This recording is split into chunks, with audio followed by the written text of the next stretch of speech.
What's up? It's your boy Pastor J back another episode of Pastor J and Friends. Today we have two of SigEP's finest with us. Tadgh, John, go ahead and introduce yourselves. Tell the people who you are. Hello, I'm Tadgh Spalding. I'm president of Recruitment for Sigma Phi Epsilon. I am a senior, technically a senior, but I like to consider myself a junior. It's just out of credit hours, but my major is secondary education and history with a minor. I'm tacking on a minor in Spanish. So yeah, that's who I am. Hey Prosper, how you doing? My name is John Franklin. I'm a junior this year. I'm an integrative studies major with a focus on entrepreneurship. Also got a podcast, Table Talk with John Franklin. I'm sure you said you checked it out. Yeah, definitely go check it out. Awesome. Check it out. It is amazing. Throughout the fraternity, I've done different things. I was a Sigma coordinator, a few different leadership roles, but right now I'm just a general body member. But yeah. I also work for a company called Transamerica. It's an agency network. So I work with tax-free retirement plans, life insurance policies, and annuities. I also hold the title as a financial advisor, which is pretty sweet. I love it. It's a really good gig, good company. They treat me so well. All right. So my first question here for you guys is basically, there's a good amount of fraternities on campus. What made you guys choose the one that you're a part of? So it's a great question. Especially if you're coming from an outside view, a lot of the fraternities seem very similar. And especially if you're not super knowledgeable on Greek life, it feels like all fraternities are the same, just different by letters. So for me, that was my perception when I came in. And I remember really wanting to kind of just get a scope and a feel for it. My mom was actually the one that pushed me to get into Greek life. My sister was in a sorority, but my sister is, I think, 15 years older than me.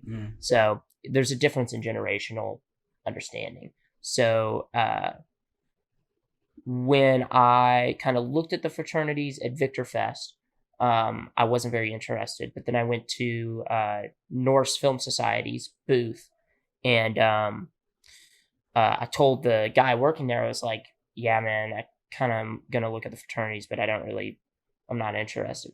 And his reaction was, well, I'm in a fraternity. And I'm like, what fraternity? He's like, SigEP, like right up there. I'm like, oh, okay. He's like, you should go check him out. Tell him Sean sent you. I'm like, oh, okay. So I go up there, and then I meet Chris Rode and Andrew Gazzaroli, and very quickly I learned that SigEP is their business is breaking the mold, and their business is making sure individuals feel like individuals. So as soon as I got that, as soon as I realized that I'm not going to be put into a box, I think it made my decision pretty easy. Yeah. And what about you, John? Yeah, for me, so I think. It's kind of crazy, honestly, how it started. If you look back, like my beginning stages as a freshman coming into it. So a little bit about me. I come from a very small town in southern Kentucky known as Russell Springs. And I mean, it's tiny. It's so small, and I was trying to leave that small town mindset that place had. I was looking for a school. I got to start with the school first before I get into the chapter, for my approach. And I was looking first, trying to find a place that was more open-minded, that had more diversity to it, more culture, because I love learning about, different environments and things like that. And it's because I grew up in, southern Kentucky in a small town. and nothing wrong with the culture down there. It is my home, but I wanted something, I was looking for something a little different. And so I ended up coming up here to NKU. There's not a single soul from my school that came here. Didn't know a single person. And so we had those orientation, little groups that we do. And I met Dylan Perez. Dylan Perez also in the chapter, and awesome guy. Works for housing. He does amazing things with the theater department. President of member development. Yeah. Okay. Yeah. And I was just hanging out with him one day, and then we started. I asked him, I was like, "You want to go get food or something?" I was trying to make friends. I didn't know anybody, and coming to college, I knew I had to network as much as possible, try to meet new people, try to get my name out there. And he was like, "Yeah, I'm going to these events to just go hang out with these people." And I went, and we talked, and let's see, it started with game night. It really was. Game night was a recruitment event that happened at Logan, Brendan, and Vic's apartment, which is some brothers that graduated. Miss those guys. Y'all are doing amazing, by the way. Yeah. And I started talking to a dude there because I thought I was just coming to eat some pizza, hang out, have a good time, and meet some strangers and then dip. I told myself something I'd never be interested in. I was that guy. I was like, this ain't for me. I didn't. This is not what I'm looking for. At all. And I just knew, though, I wanted to be connected with people who can take me further places in my life. You know what I mean? I always wanted to surround myself with people who can, build me up and guide me in the right direction to be as most successful as possible. And I met this dude named Sam Shelton and another guy named Sam Newman. Sam Shelton, amazing guy. He works for the city of Fort Thomas, if I'm correct. Which him and Tex is Sam Newman, is his nickname that we gave him. He's got this deep Texan accent, but he's from Lexington, which is weird. But I talked to these guys, and Tex, he had something about him. He was also the president of the chapter at the time. And it's just how he spoke, his words, how he delegated. You can tell he was intelligent. He had something about him, some sort of charisma, even though he was bold, said few words, but he was wise. He had that wise look to him. And, Sam Shelton at the time, I was a theater major, but I was also a minor in entrepreneurship, and I knew I was trying to get my real estate license.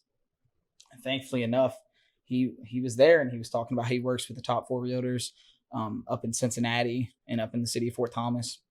And I was like, I got to get closer to that guy because he can take me to the places I want to try to achieve and the places I want to be in my life. And, I get back to the car, and I looked at Dylan. I was like, I think this is definitely something I want to get involved in. I just got to call my aunt first, and she was like, I called her up and things like that. And she's like, you really want to do that? Like, you want to get in a chapter? And I was like, seems interesting. You know what I mean? And I mean, of course, there's always the stereotypical thought of being in a fraternity and things that go on. But like he was talking about, we're all about breaking barriers. One of the things that always stuck with me, and one of the major reasons why I decided to get in our chapter is because our core values is virtue, diligence, and brotherly love. You know, and I try to stay as true to that as possible. And whenever I first came in and I was talking to these new dudes, I was told that we don't try to break you down to build you to our image. We try to take you who you are and build you up from there. And I was like, that's kind of who I, and what I'm looking for, and their core values fit who I'm trying to be. I always try to be true to my word, and be honest with people. And, if I make a promise, be there and do it and accomplish it. And, be true to yourself. Don't lie to yourself, because the moment you start lying to yourself is the moment whenever everything will go wrong, but always make sure you're taking a step forward, never stay still. And it's just fitting them core values and meeting them people, it's the main reason. I fell in love with it ever since. That's what's up. So Tadgh, we're both RAs. How did you end up getting into the RA role, and what did that look like for you? So I had known Mads for a while, and Mads is an RA, who a previous RA, and they had kind of broached the topic to me a few times. I had voiced interest, but I had asked them about it the previous December, so December 2021, one, and I was like, hey, how does one become an RA? And they had told me, and I had fell through with the interview process. I wasn't able to get myself to do the interview process. So from that, it had always been in the back of my mind. And come December 2022, I was told by MADS that a position had opened up and they were taking interviews for RAs. And I thought, the way that the way that looks on a resume, some of the financial benefits of that, as well as like sometimes the perfect storm aligns where you realize like I could do that position and I could do it very well. And there are a ton of benefits that come with it. It was one of those situations. And I realized, hey man, like I should throw my hat in the ring. This could be something that really helps me out, especially financially. John kind of touched on where he's from. I'm from Louisville. I grew up in a lower middle class house. My mom's a social worker and my dad's going to medical school. So like not a lot of money. I paid for college pretty much out of pocket, working 30, 35 hours a week at some interesting jobs, some tough places. So I understand what it's like to be kind of in a financial rut. And that was seen as a way that I could flex some of my interpersonal skills, some of my job skills, while also kind of developing, while also helping me financially. So I applied, and within, I think maybe a week and a half of my interview, I was told I got the job. So I was told my interview was great. I'd hope so.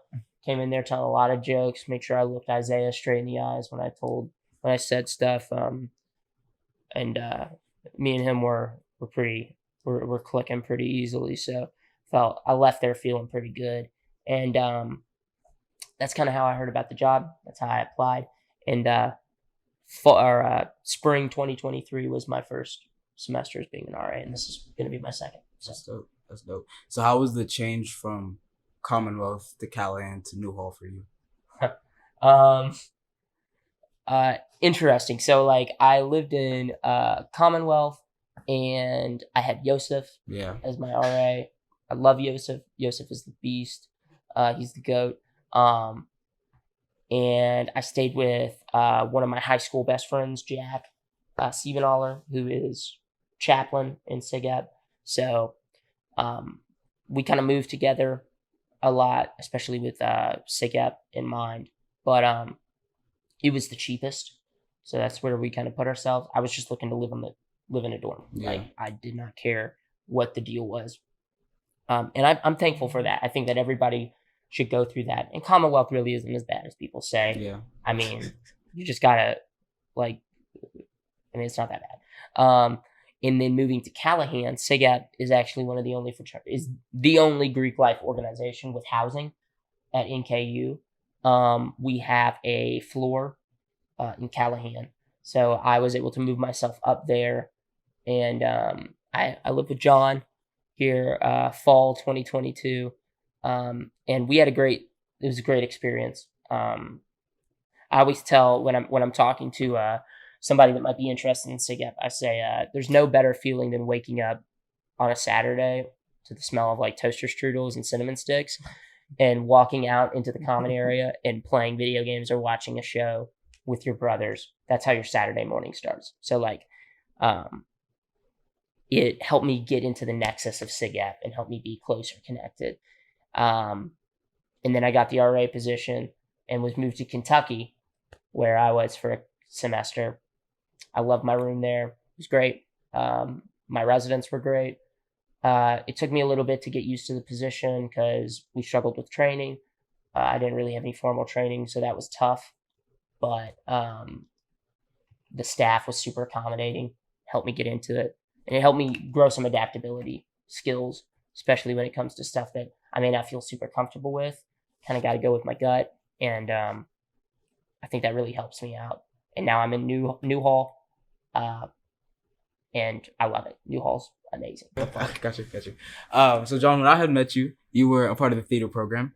Mm-hmm. Then I remember one day we were having a conversation and you were talking about moving over to the business college. So how did that all go through mentally? Oh wow, it was a process. It was tedious. Yeah, it really was. But I'm thankful I did it. Yeah. You know, I love the theater program here. I love the people in the theater program. I'm still highly connected with a lot of people. With the director, Nicole Perone's actually my family relative. I'm related to her. You know, so and then with Abby Strawn and her dad. You know, they're amazing people over there. What they do, I'm nearly at almost every single performance they got going on. I'm friends with several people over there. My freshman year, so my first semester, I was a BA in theater with a minor in entrepreneurship. So I still already had an idea. You know, I think the process that I was doing was the summer as I'm sitting there picking my classes, I was like, I could get this acting degree and go be an actor. Maybe one day I can open up my own theater. So I wanted a little bit of knowledge about business. And my family, they had a car dealership, you know, whenever I was younger, and or while I was in high school. And so those last few stages of my like senior year, I started to see, because we was in COVID, so I was home a lot. You know what I mean?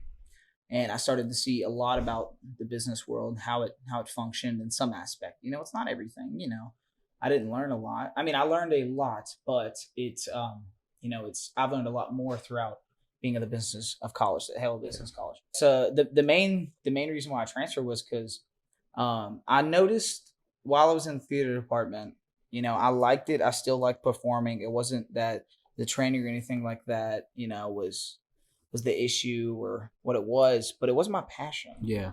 You know, and I'm a really, really big on following your heart. And being in the program, I realized that because I first fell in love with theater in high school, my freshman year of high school. And I realized it wasn't theater I never fell in love with. It was the people. It's always been about the people to me. You know, I love making connections. Love it, love it, love it with everything in me. I love networking. I love reaching out, you know.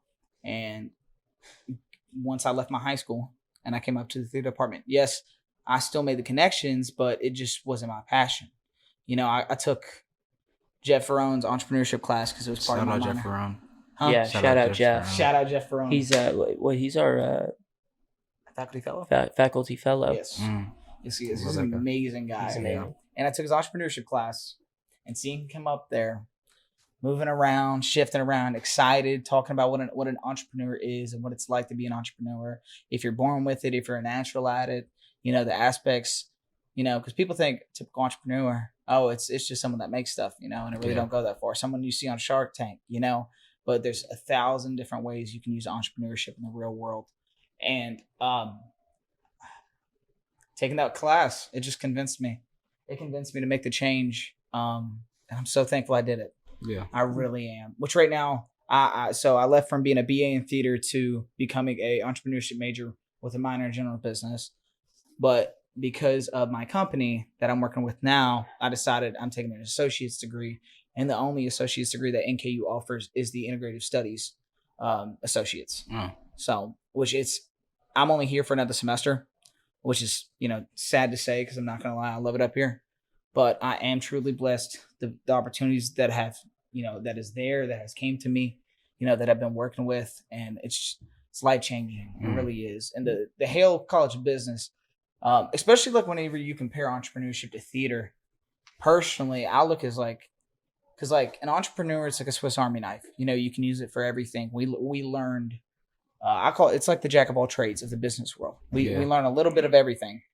And to me, it's the same thing with theater. You know, whenever as an entrepreneur, I feel like I'm acting. Yeah. You know what I mean? Because you got to learn to be versatile. You got to learn to be able to move and adapt to your surroundings and what's going on and what problem you're trying to, you know, to solve in a complex situation and how to delegate it and how to present it.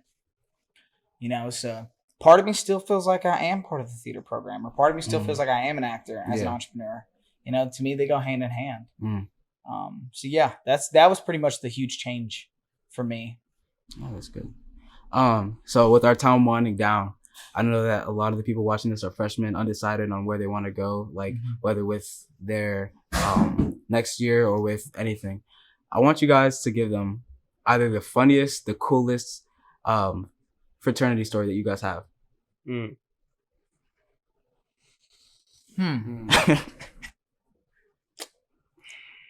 John, Camping? do you want to handle that? Because, you go first. One of my all-time favorite moments was when Tadgh joined the chapter. So I was his Sigma coordinator. Okay. Yeah, that's what I thought. Good Yeah. answer.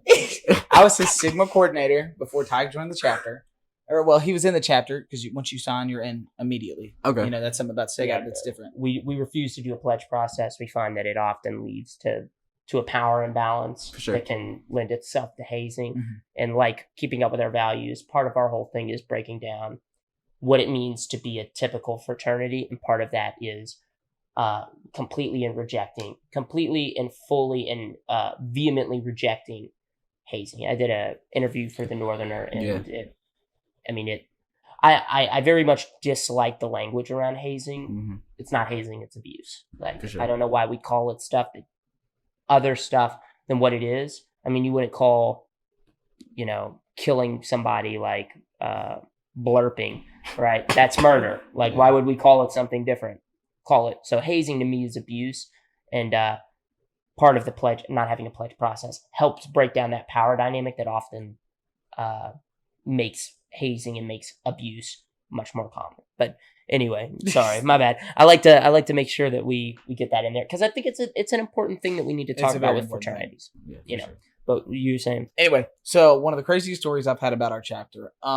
So it was Tadgh's Sigma retreat, and so me, him, Quinn James, if you know who Quinn is. Yeah, I remember Quinn. Dylan Perez, Logan. You know Logan's last name? Perry. Logan Perry. Sorry, there were so many Logans this semester. Yeah, I'm just like cycling. And Evan Bales. We was all on this retreat. Yeah, very, very known guys, wonderful people. Yeah. And so we went on this camping trip in what was it? April? Late March. Late March. Like March 23rd. If that tells you when. So we thought it was going to be warm enough, which we booked the spot already, so we had to go. We couldn't not go. And during the day it was pretty warm. Yeah. It wasn't too bad at all. And so we all go on this trip and we all go out. We go camping and we go trailing. And while we're out there, the first night we get there, we get everything set up. We cook some food and we grub on the fire. And he pulls out his guitar and he starts picking away and just having a good old time. Yeah, it was so fun. It honestly felt like home to me because I'm from Southern Kentucky, so sitting around the fire, guitar and all that stuff is home. And so it starts getting a little chillier as the night goes on, and it gets cold, really, really cold. And so we had 6 tents there, or some crazy number, more than what was needed. Thankfully, we had them though, in case one messed up or whatever. But we was like, how about we all get in one tent and stay warm? It was so cold that everyone decided pretty much at the same time, everyone started getting out of their tents and crowding into the largest. Yeah. So we all got into one tent, to stay warm. Yeah. And it definitely worked, except for the part that like about 3:00 came around in the morning and I couldn't feel my toes. So I woke up and I was in like a thermal sleeping bag. No, real. And we start hearing huge gusts of wind. Whoosh. I mean, it was pushing it left and right. And I'm laying there and next thing I hear is this man was sitting there eating food at 3:00 in the morning, smacking away. I'll tell you, I did not have, I forgot to bring a sleeping bag. I did not have anything. So I'm wearing 2 pairs of sweatpants, my coat on, and my hands stuffed into my pants for warmth, like huddle. Everyone is huddled together. And midway through the night, I wake up, I'm freezing. I just start eating. Like my body is like, I need to get calories so I don't freeze to death. So I'm like handfuls of crushed Cheez-Its. I'm just like eating. And John is like, Tadgh, what are you doing? I'm like, I'm so cold, John. We're just like the whole time. Yeah, that happened, like 2 days in a row. Yeah. Earlier. Yeah, we ended up leaving early because it rained, quote unquote. But no, we left early to go back to Dylan's apartment so we could eat warm breakfast and sleep. It was amazing though. Like that's one of my favorite SigEP memories. That's awesome. Yeah, it was a really good trip. Yeah. Okay. Well, Tadgh, John, thank you guys so much for coming on the show and talking about your experiences here at NKU. How can the people find out more about SigEP? You can follow us on at NKU SigEP. You can follow me on Instagram at Big Irish Brain. Truly, if you are interested in fraternities, if you're interested in SigEP, and you see me on campus, say what's up. My job is not to sell you on SigEP. My job is to make sure that you feel welcomed and comfortable on campus. That ties into me being an RA as well as head of recruitment. So I'm supposed to know all your questions, answer everything, and I'm not here to sell you. I'm here to lay out SigEP as an option, break down any barriers of ignorance, and really get to the root of, is this something that you want to be a part of? Is this an option that you want to take? And if it is, and you're dedicated to building yourself up, building leadership, and building campus to be a better place, SigEP is the place to do it. Nobody does it better, and I'm proud to say that. Yeah, and you can check me out on my Instagram at etc._Franklin. Yeah. It's just, you type in John Franklin with no H, you'll find me. Also, check out Table Talk with John Franklin on YouTube. I'm gonna be on there soon. I'm gonna be on there soon, and it's gonna be like an 8-hour episode, so it's gonna be really. It's gonna be good. Y'all gonna eat it up. Yeah. I appreciate you, Prosper. Thank you guys for having me, man. You're welcome. Peace. All right.